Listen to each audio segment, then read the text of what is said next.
जो बहू दहेज ज्यादा लेकर के आएगी तो सम्मान तो करेगी नहीं। क्यों? क्योंकि उसने तो आपके बेटे को खरीद लिया है। भाई वाकई बाप ने आपने तो अपने पुत्र को बेच दिया, तो अधिकार क्या रह गया?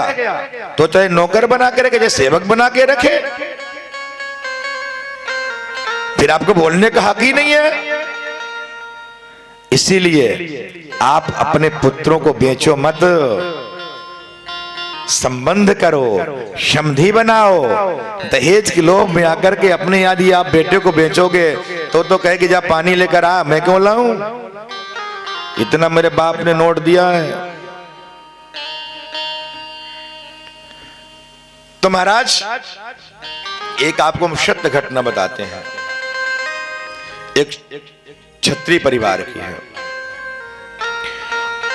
उनके 3 लड़के थे, एक बिटिया थी। तीनों जो है जीआरपीएफ में थे, एक रेलवे विभाग 2, और वो स्वयं रेलवे के बहुत बड़े अधिकारी थे। उनकी एक बिटिया थी।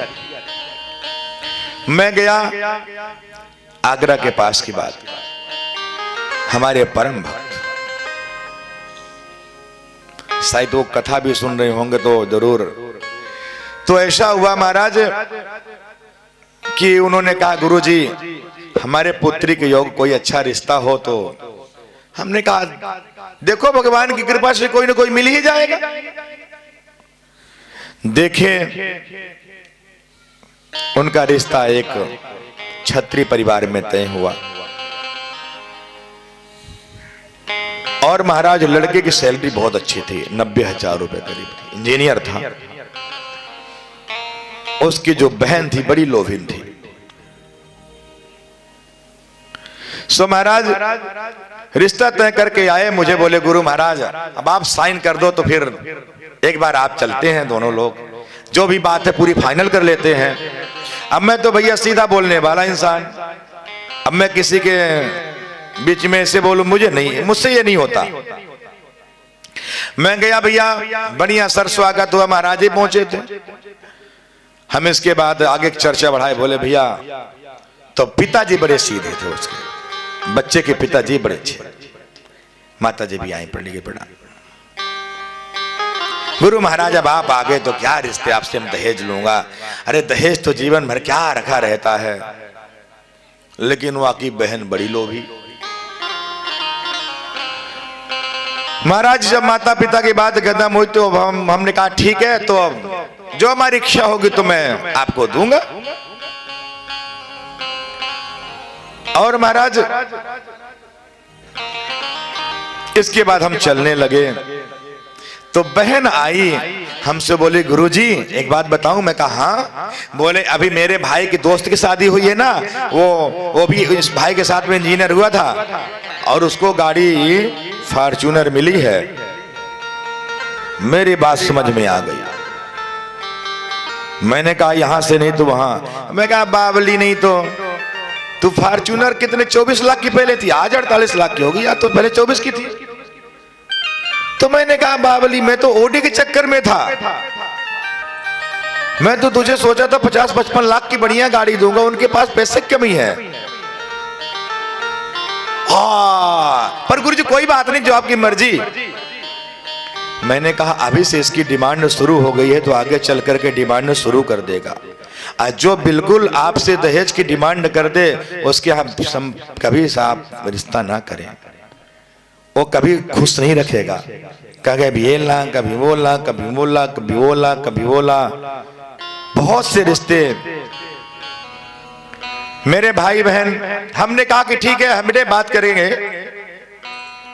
गया भैया तो हमने कहा भाई फॉर्च्यूनर 24 की हो गई, खर्चा पर्चा मिला करके करीब 50-55-60 लाख तो खर्चा तेरा हो ही जाएगा।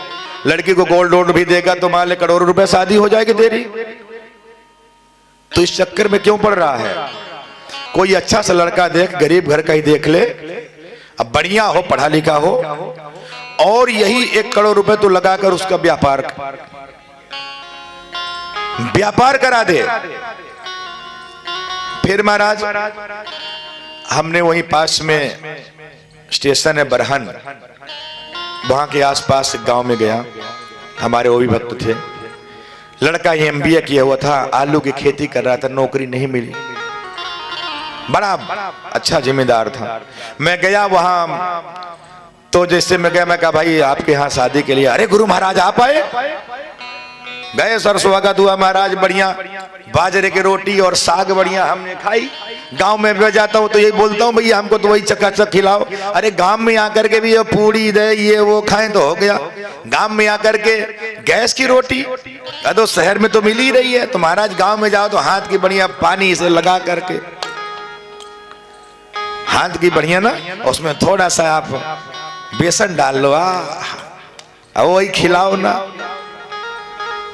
दाल भात चोखा कभी न खाए धोखा, सो हमारा चोखा बना दो बस बढ़िया चकाचक, उसी में बढ़िया साग बनाया, साग तैयार किया, हमने भोजन किया, रात में बात की।